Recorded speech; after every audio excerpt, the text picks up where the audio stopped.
Bayangkan, rumah yang dulu boleh dibeli di bawah harga RM100,000, hari ini rumah biasa di Johor Bahru bernilai ratusan ribu malahan jutaan ringgit. Apa yang menyebabkan kenaikan harga ini?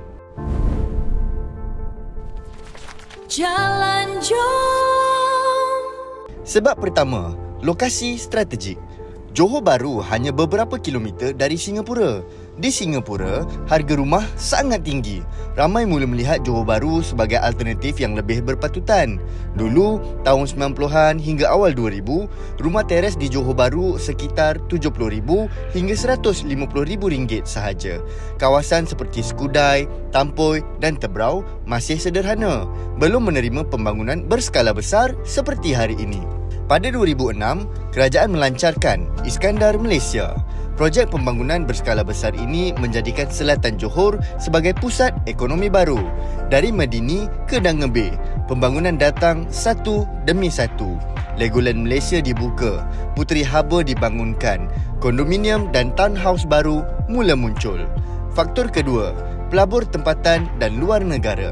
Permintaan meningkat, bekalan rumah masih terhad dan harga rumah naik dengan cepat. Kedekatan dengan Singapura menjadikan Johor Bahru kawasan yang menarik untuk pelaburan. Hari ini, rumah teres baru biasanya bermula daripada RM400,000 hingga RM700,000. Kondominium di kawasan strategik boleh mencapai RM1 juta. Projek pengangkutan baru seperti Johor Singapore Rapid Transit System menjadikan kawasan ini lebih strategik dan ini menyebabkan peningkatan nilai hartanah. Kerajaan negeri juga memperkenalkan rumah mampu milik Johor. Ia membantu golongan berpendapatan sederhana untuk memiliki rumah. Projek pembangunan baru di Bandar Dato' On, Tebrau dan Iskandar Puteri terus diperluaskan untuk menambah bekalan rumah dan menstabilkan harga pasaran. Kerajaan negeri mensasarkan untuk menyediakan 80,000 unit rumah mampu milik menjelang 2030. Dari rumah RM80,000 ke ratusan ribu ringgit hari ini. Dulu, harga rumah yang anda duduk sekarang ini berapa?